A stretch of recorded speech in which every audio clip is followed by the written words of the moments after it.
కానీ హృదయ స్పందన వైఎస్ఆర్సీపీ వైపు ఉంది. ఎగ్జిట్ పోల్స్ అంటే టీడీపీ భయపడుతుంది. ప్రజా తీర్పు అంటే టీడీపీ ఎందుకు భయం? ప్రజా తీర్పును గౌరవించడానికి, ఓటమిని స్వీకరించడానికి టీడీపీ జీర్ణించుకోలేకపోతుంది అని రావెల పేర్కొన్నారు. మనందరికీ తెలుసు, కౌంటింగ్ కి అందరం కూడా సిద్ధపడుతున్నాం.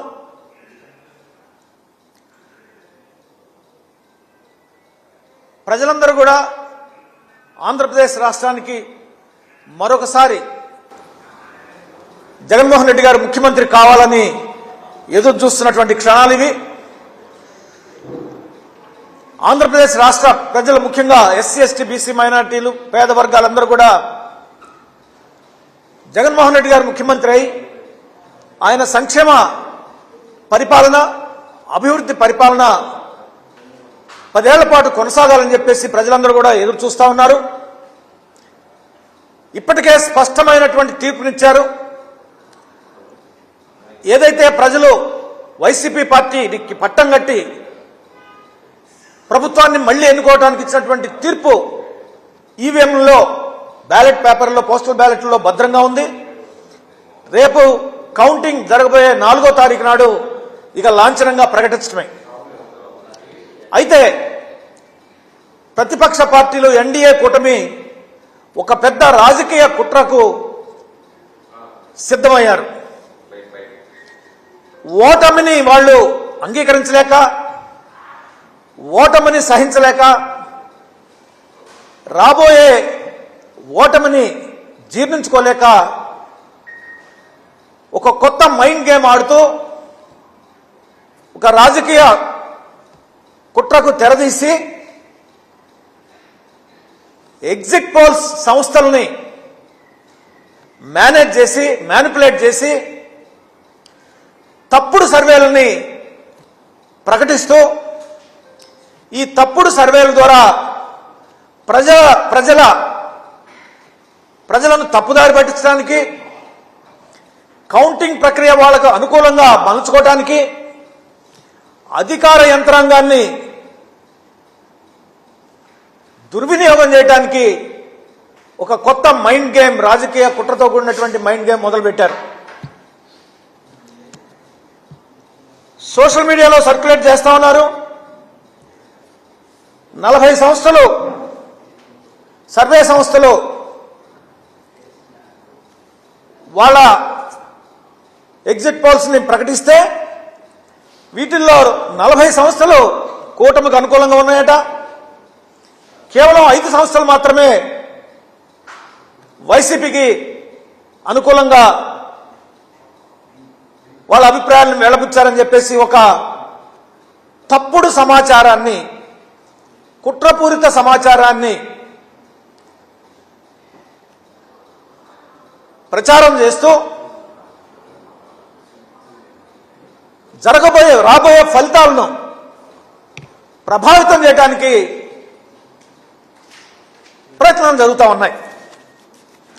ఇది ఎంత హాస్యాస్పదం అంటే, ఆల్రెడీ ప్రజలు తీర్పిచ్చారు. ఈవీఎంలో భద్రంగా ఉంది, పోస్టల్ బ్యాలెట్లో భద్రంగా ఉంది. ఆ భగవంతుడు, ప్రజలు మన తలరాత రాశారు. మళ్ళా వైసీపీ పార్టీ ప్రభుత్వానికి వస్తుంది, జగన్మోహన్ రెడ్డి గారు ముఖ్యమంత్రి అవటానికి సిద్ధంగా ఉన్నాడని. దేవుడు రాసినటువంటి తలరాత, ప్రజలు ఇచ్చినటువంటి తీర్పుని ఏ విధంగా వీళ్ళు మారుస్తారు? అది మార్చడానికి సాధ్యమేనా? తప్పుడు సర్వేలు ఇస్తే మారిపోతుందా? తప్పుడు సమాచారాన్ని ప్రజల్లోకి పంపిస్తే ఆ తీర్పు మారిపోతుందా? విశాఖ కనక మహాలక్ష్మి అమ్మవారిని దర్శించుకున్న గంటా శ్రీనివాసరావు ఎన్నో ఏళ్ల నిరీక్షణ ఫలితం రేపు రాబోతుంది. 5 ఏళ్లుగా రాష్ట్ర ప్రజలు పడుతున్న కష్టాలకు రేపటి ఫలితాలతో మోక్షం లభించబోతుంది. భీమిలిలో, రాష్ట్రంలో కూడా తెలుగుదేశం గెలుపు.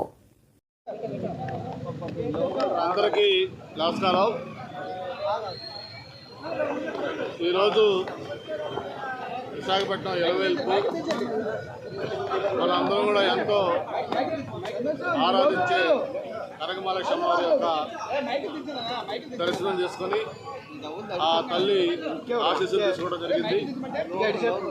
మరి ఎన్నో ఏళ్ల నిరీక్షణకి ఫలితం రేపు మనం చూడబోతా ఉన్నాం. 5 సంవత్సరాలుగా ఈ రాష్ట్ర ప్రజలు పడిన కష్టాలకి ఇబ్బందులకి అన్నిటి కూడా రేపు ఫలితాల ద్వారా మోసాలు లభించబోతా ఉంది. మొన్న సాయంత్రం అంతా కూడా 1వ తారీఖున ఎగ్జిట్ పోల్స్ అన్నీ కూడా వచ్చాయి. మొత్తం దాదాపు నేషనల్ లెవెల్ సర్వేస్ కానీ లేకపోతే స్టేట్ లెవెల్లో సర్వేస్ కానీ దాదాపు అన్నీ కూడా ఏదో ఒక 4-5 సంస్థలు తప్ప మిగతా అన్ని సంస్థలు కూడా ఏకపక్షంగా ఈ కూటమికే విజయం అని చెప్పని స్పష్టమైన ఎగ్జిట్ పోల్స్ చూడడం జరిగింది. ఎగ్జిట్ పోల్సే కాదు, ఒక సీనియర్ రాజకీయ నాయకుడిగా 25 ఏళ్ల పైగా ప్రత్యక్ష రాజకీయంలో ఉన్న వ్యక్తిగా నేను మొన్న చూసిన ఎలక్షన్ 6వ ఎలక్షన్. నాకైతే గతంలో ఎప్పుడూ లేని ఒక కొత్త ఉత్సాహం, అంతేకాకుండా ప్రజల్లో ప్రస్తుత ప్రభుత్వం పట్ల ఒక కసి, ఎంత త్వరగా ఈ ప్రభుత్వం నుంచి ప్రజలకు మోక్షం కలగాలనే ఒక భావన ఆ ఓట్లేసే ప్రజల్లో మనకి స్పష్టంగా కనిపించింది. మరి పోస్టల్ బ్యాలెట్స్ కావచ్చు, లేదు పక్క రాష్ట్రాలు తెలంగాణ కానీ లేకపోతే చెన్నై కానీ కర్ణాటక కానీ వేరు వేరు ప్రాంతాల నుంచి బస్సుల్లో ట్రైన్లో ఏలాడుతూ టోల్ గేట్ల దగ్గర ట్రాఫిక్లు జామ్ అయ్యే విధంగా వచ్చిన ప్రజలు కానీ, అంతేకాకుండా పోలింగ్ రోజు మార్నింగ్ 7 గంటలకి పోలింగ్ అయితే 6 గంటల నుంచే క్యూలో నిలబడ్డ తీరు కానీ, వీటన్నిటికి మించి అత్యధిక పోలింగ్ శాతం 81.6% పోలింగ్ శాతం కానీ, ఇవన్నీ కూడా ప్రజల యొక్క నాడికి ఒక ఇండికేటర్స్గా ఉన్నాయి. మరి తప్పకుండా ఏదైతే రేపు ఉదయం కౌంటింగ్ స్టార్ట్ అవుతుందో ఆ ఫలితాల్లో మనం ఏదైతే ఎగ్జిట్ పోల్స్ చెప్పారో ఆ పోల్స్ కూడా మించిపోయే విధంగా ఫలితాలు ఏకపక్షంగా రాబోతూ ఉన్నాయి. ముఖ్యంగా చంద్రబాబు నాయుడు గారు నాయకత్వంలో, అలాగే పవన్ కళ్యాణ్ గారు, భారతీయ జనతా పార్టీ ముగ్గురు కలిపి కూటమిగా ఏర్పడ్డారు. ఈ కూటమి ఘన విజయం సాధించబోతా ఉంది. మళ్ళీ చంద్రబాబు నాయుడు గారి నాయకత్వంలో ఈ రాష్ట్రానికి పూర్వవైభవం రాబోతా ఉంది. ప్రత్యేకంగా ఈ సందర్భంగా పవన్ కళ్యాణ్ గారి గురించి కూడా మనం అభినందించాలి. మరి ఆయన చేసిన త్యాగం కూడా రేపు ఎన్నికల్లో కీలక పాత్ర పోషించబోతా ఉంది. ముఖ్యంగా చంద్రబాబు నాయుడు గారు లాంటి ఒక సీనియర్ నాయకుడు, ఆయన యొక్క అనుభవం, ఆయన గతంలో ముఖ్యమంత్రిగా పనిచేసిన తీరు, ఇవన్నీ కూడా ప్రజలు మళ్ళీ కోరుకోవడంతో రేపు జరిగే ఫలితాల్లో ఏకపక్షంగా కూటమి విజయం సాధించబోతుందని చెప్పి కూడా తెలియజేసుకుంటూ, మరి ఇక్కడ విశాఖపట్నం పార్లమెంట్లో 7 అసెంబ్లీ కాన్స్టిట్యూషన్లో 7కు 7 కూడా తెలుగుదేశం పార్టీ అలాగే కూటమి అభ్యర్థులు కలబోతా ఉన్నారు. అలాగే ఎంపీ కూడా భారీ మెజార్టీతో కలబోతా ఉన్నారు. విశాఖపట్నం మొత్తం కూడా స్వీప్ చేయబోతుందని చెప్పి కూడా మనం చేస్తూ ఉన్నాడు. ఆ తల్లి ఆశీస్సులు మనందరిపైన ఉండాలని మరొక్కసారి కోరుకుంటూ విశాఖపట్నానికి ఉజ్వలమైన భవిష్యత్తు కొత్త ప్రభుత్వం ఉంటుందని చెప్పి కూడా ఆశిస్తా ఉన్నాం.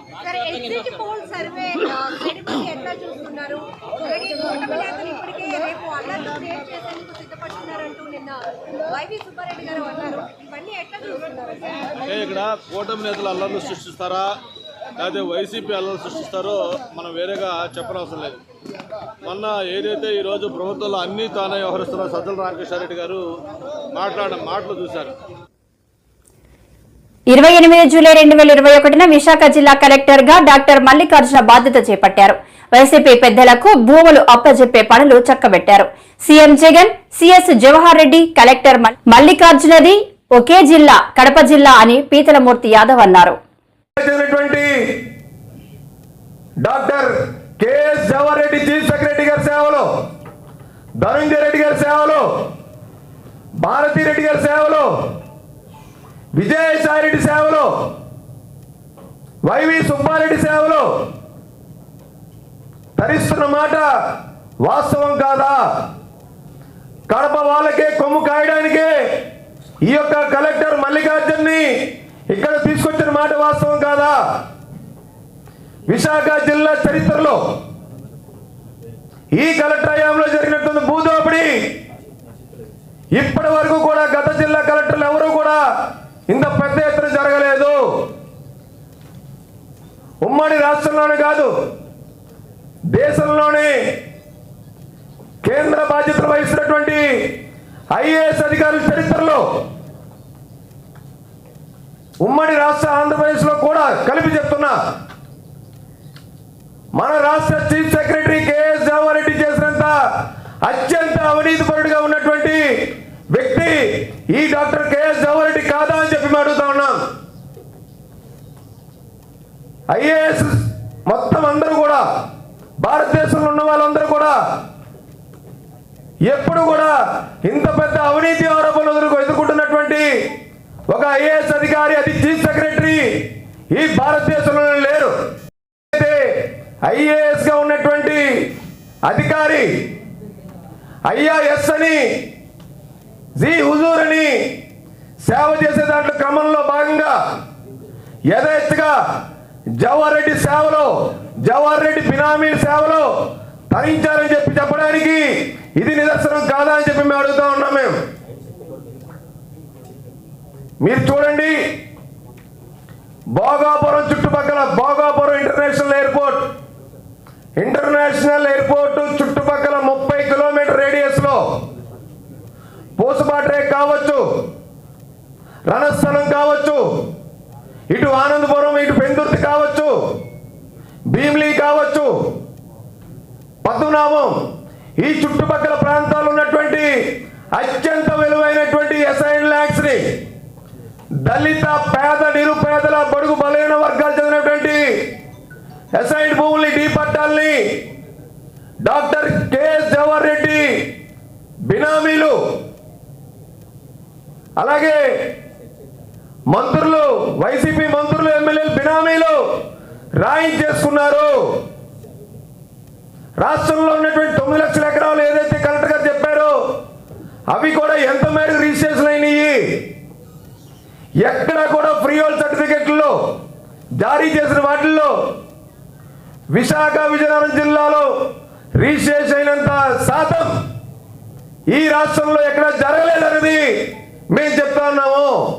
ఈ యొక్క మల్లికార్జున కలెక్టర్ గారు జారీ చేసింది పేద రైతుల కోసం కాదు, బడుగు బలైన వర్గాల దళితుల భూముల కోసం కాదు, సాక్షాత్తు జవహర్ రెడ్డి బినామీలకి పెద్ద ఎత్తున ముడుపులు తీసుకొని దీంట్లో జిల్లా కలెక్టర్ నేను కూడా భాగస్వామిని అని చెప్పుకునే చెప్పారు నిన్న, చెప్పకనే. ఎందుకంటే సామాన్య రైతు కనుక ఫ్రీ హోల్డ్ సర్టిఫికేట్ కావాలని దరఖాస్తు చేసుకుంటే ఆ దరఖాస్తు ప్రకారంగా వాళ్ళకి ఫ్రీ హోల్డ్ సర్టిఫికేట్ జారీ చేసే పరిస్థితి లేదని చెప్పి జవహర్ రెడ్డి బినామీలే బెదిరించారు. దానికి ఉదాహరణ ఈ గండిగుండంలో ఉన్నటువంటి ఏదైతే ఈ భూములు ఉన్నాయో, అలాగే అన్ని ప్రాంతాల్లోని ఈ నెల 4న ఓట్ల లెక్కింపు జరుగుతున్న నేపథ్యంలో ముందు జాగ్రత్త చర్యల్లో భాగంగా విశాఖ నగరంలో 650 మంది రౌడీ షీటర్లను హౌస్ అరెస్టు చేసినట్లు నగర జాయింట్ పోలీస్ కమిషనర్ పకిరప్ప తెలిపారు. 91 సమస్యాత్మక ప్రాంతాలను గుర్తించామని అన్నారు. All political party, major political party officers, పొలిటికల్కి పోటీ చేసిన అభ్యర్థుల ఇల్లు దగ్గర బందోబస్తు కూడా దీని భాగంగానే మనము కన్సిడర్ చేస్తూ 42 మంది పొలిటికల్ పార్టీ క్యాండిడేట్స్ ఇంటి దగ్గర బందోబస్తు ఏర్పాటు చేయడం జరిగింది. అదేవిధంగా 41 పొలిటికల్ పార్టీ ఆఫీసర్స్లో మేము జిల్లా వ్యాప్తంగా చెప్పేది 41 political party officers and 42 political party candidates ఇంటి దగ్గర 4వ తేదీ బందోబస్తు ఏర్పాటు చేసుకోవడం జరుగుతుంది. ఇది కాకుండా జిల్లా వ్యాప్తంగా 79 మొబైల్ పార్టీస్ మరియు ఒక అసెంబ్లీ కాన్స్టిట్యుయెన్సీ పరిధిలో ఒక్కొక్క క్విక్ రెస్పాన్స్ టీమ్ క్యూఆర్టీ 7 క్యూఆర్టీని ఏర్పాటు చేసుకోవడం జరిగింది. దీనికి అదనపంగా Vajra vehicles, falcon command and control centre మరియు ఆ రోజు కౌంటింగ్ సెంటర్కి వచ్చే ఏజెంట్లకి మరియు పోటీ చేసే అభ్యర్థులకి తదుపరి రిజల్ట్ డిక్లేర్ అయిన తర్వాత రిటర్న్ మూమెంట్లు కూడా క్యాండిడేట్స్ మరియు గెలిచిన ఓడిపోయిన క్యాండిడేట్ సరి అయిన భద్రత ఏర్పాటు చేయాలనే ఉద్దేశంతో ఆ రోజు బాక్స్ టైప్ మూమెంట్ ప్లాన్ చేసుకొని ప్రతి ఒక్క క్యాండిడేట్స్కి సెంటర్ రీచ్ అయ్యే వరకు కౌంటింగ్ సెంటర్ డిక్లేర్ అయిన తర్వాత తదుపరి నెక్స్ట్ వాళ్ళ ప్రయాణం ఎక్కడ ఉంటుందో ఆ వరకు విశాఖపట్నం సిటీ పోలీస్ సరైన బందోబస్తు అందరికీ కూడా ప్రొవైడ్ చేయడం జరుగుతుంది. దీనికోసం 18 షాడో టీమ్స్ కూడా మనము ఏర్పాటు చేసినాము. బాక్స్ టైప్ మూమెంట్ కోసం సాయుధ బలగాలతో వెహికల్స్ రెడీగా పెట్టుకుని బాక్స్ టైప్ మూవ్మెంట్లో క్యాండిడేట్స్ అందరినీ కూడా సెంటర్ తీసుకురావడం జరుగుతుంది. అదేవిధంగా 4 చెక్ పోస్టులు ఏర్పాటు చేయడం జరిగింది. దాంట్లో 4 సెక్షన్స్ ఆర్మ్డ్ ఫోర్స్, 4 ఎస్ఐలు కూడా ఏర్పాటు చేయడం జరిగింది. సో ఇది ఓవరాల్గా మనము ఏర్పాటు చేస్తున్న బందోబస్తు. ఇది కాకుండా striking force, special striking force, తర్వాత రౌడీ ఎలిమెంట్స్ని ఆ రోజు మనము జిల్లా వ్యాప్తంగా ఎలక్షన్ కౌంటింగ్ ప్రక్రియ తదుపరి జరిగే ఘటనలు ఎవరైనా హింసాత్మక ఘటనలు పాల్పడవచ్చు లేదా ఎలక్షన్ ఇంటిమిడియేటర్స్ అని మనం ఏం పిలుస్తున్నాం వాళ్ళందరినీ కూడా హౌస్ డిటెన్షన్ చేసే ప్రక్రియ ఇప్పటి నుంచే మొదలుపెట్టినాము. ఖచ్చితంగా ఆ రోజు రౌడీ ఎలిమెంట్స్ అందరినీ కూడా హౌస్ డిటెన్షన్ లేదంటే పోలీస్ స్టేషన్స్లో మన చట్ట ప్రకారంగా వాళ్ళందరినీ ఆ రోజు తీసుకురావడం జరుగుతుంది. So will not allow any anti social elements to move freely on the day of counting. 18 shadow టీంలు ఏర్పాటు చేయడం జరిగింది. సో ముఖ్యంగా మీడియా కూడా ఆ రోజు సపరేట్గా ఇక్కడ ఇది ప్రెస్ మీట్ తర్వాత మీ అందరికీ చూపిస్తాను. మీ వెహికల్ ఎక్కడ పార్క్ చేయాలి, తదుపరి మీకు దగ్గర ఒక బిల్డింగ్ కూడా ఏర్పాటు చేయడం జరిగింది. That is media facilitation centre అని ఒకటి ఉంటుంది. సో దానికోసమే మనము 7 పోలీస్ ఆఫీసర్స్ని ఒక్కొక్క అసెంబ్లీ కాన్స్టిట్యుయెన్సీ వైజ్గా ఒక్కొక్క సపరేట్ పోలీస్ ఆఫీసర్ని నియమించినాము. సో మీరు బ్యాచ్ వారీగా ఒక ఐఎండ్పిఆర్ ఆఫీసర్ మరియు ఒక పోలీస్ ఆఫీసర్స్తో కలిపి బ్యాచ్ వారీగా వెళ్ళి కౌంటింగ్ జరుగుతున్న ప్రక్రియని మరి మీరు వీడియో షూట్ చేసుకుని మళ్ళీ మీకు అలాట్ చేసిన మీడియా ఫెసిలిటేషన్ సెంటర్ ఏముందో ఆ సెంటర్లో మళ్ళీ మీరు రావాల్సిందిగా మేము మీడియా కూడా వ్యవస్థ ఏర్పాటు చేయడం జరిగింది. దీని తర్వాత మీకు ఫిజికల్గా మేము చూపిస్తాం. సో ఈ అన్ని అంశాలను మనం పరిగణనలు తీసుకొని 2417 మెంబర్స్తో సార్వత్రిక ఎన్నికల ఓట్లతో పాటు ఆంధ్రప్రదేశ్ అసెంబ్లీ ఎన్నికల్లో పోలైన ఓట్లను మంగళవారం లెక్కించనున్నారు. అందుకోసం ఎన్నికల సంఘం పటిష్టమైన చర్యలు చేపట్టింది. ఆ క్రమంలో ఏపీఈసీ మరో సంచలన నిర్ణయం తీసుకుంది. కౌంటింగ్ కేంద్రంలో మరో ఏజెంట్కు నియమించుకునేందుకు రాజకీయ పార్టీలకు ఈసీ అనుమతించింది. కొన్ని చోట్ల కొన్ని పార్లమెంటరీ అసెంబ్లీ సెగ్మెంట్స్ ఉన్నాయి. అక్కడ ఆ హాల్లో పోస్టల్ బ్యాలెటింగ్ లేదు, వాళ్ళు సెపరేట్ హాల్లో చేయడం జరుగుతుంది. అంటే ప్రతి పార్లమెంట్ కాన్స్టిట్యుయెన్సీ సంబంధించి postal ballot counting will be done in a separate counting hall.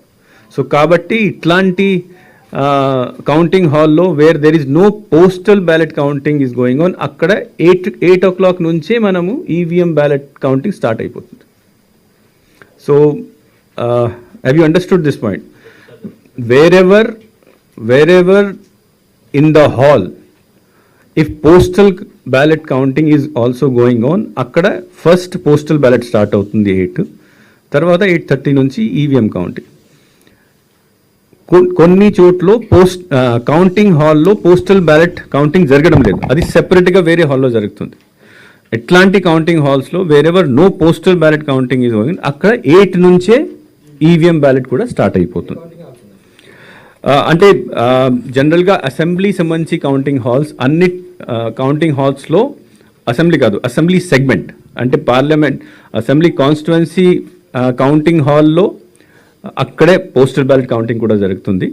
Assembly segment counting హాల్లో postal ballot counting will be done in separate room. So you can సుమారుగా you can say that 175 assembly segment counting హాల్లో counting will start at 8 o'clock itself. EVM counting, Lok Sabha సంబంధించి. But because అసెంబ్లీలో అయితే అదే రూమ్లో జరుగుతుంది కాబట్టి అక్కడ 8 o'clock 8:30 నుంచి స్టార్ట్ అవుతుంది. మనము ఆల్రెడీ పార్లమెంటరీ కాన్స్టిట్యున్సీలో ఫర్ ఎగ్జాంపుల్ మీకు ఆల్రెడీ నోట్ ఇవ్వడం జరిగింది. 2443 ఈవీఎం టేబుల్స్ ఉన్నాయి, అసెంబ్లీలో 2446, పోస్టల్ బ్యాలెట్కి కూడా నంబర్ ఇచ్చాము. మన రాష్ట్రానికి 119 అబ్జర్వర్స్ కౌంటింగ్ సంబంధించి అబ్జర్వర్స్ ఎలక్షన్ కమిషన్ ద్వారా అపాయింట్ చేయడం జరిగింది. అందరూ ఆల్రెడీ నిన్న వచ్చేసారు. So they are also reviewing the arrangements today. ప్రతి కౌంటింగ్ హాల్లో ఈవీఎం కౌంటింగ్ సంబంధించి ప్రతి టేబుల్ మీద కౌంటింగ్ సూపర్వైజర్ ఉంటారు, కౌంటింగ్ అసిస్టెంట్ ఉంటారు, తర్వాత మైక్రో అబ్జర్వర్ ఉంటారు. పోస్టల్ బ్యాలెట్ టేబుల్ మీద ఏఆర్ఓ, ప్రతి టేబుల్ మీద ఒక ఏఆర్ఓ ఉంటారు, కౌంటింగ్ అసిస్టెంట్స్ ఉంటారు, తర్వాత కౌంటింగ్ సూపర్వైజర్ అంటే ఏఆర్ఓ, ఒక counting supervisor, 2 counting assistants, micro observer అక్కడ ఉంటారు. So that is related to then ప్రతి కౌంటింగ్ హాల్లో కౌంటింగ్ ఏజెంట్స్ని మనం అపాయింట్ చేస్తున్నాం. కౌంటింగ్ ఏజెంట్స్ అంటే యాజ్ పర్ ఉన్న నిబంధన ప్రకారం anybody who is above 18 years of age can become a counting agent. దాంట్లో కొన్ని రెస్ట్రిక్షన్స్ ఉన్నాయి. ఫర్ ఎగ్జాంపుల్ మంత్రి ఉండకూడదు, if you wants to become a mayor ఉండకూడదు, చైర్పర్సన్ ఎక్కడ ఉండకూడదు, ప్రభుత్వం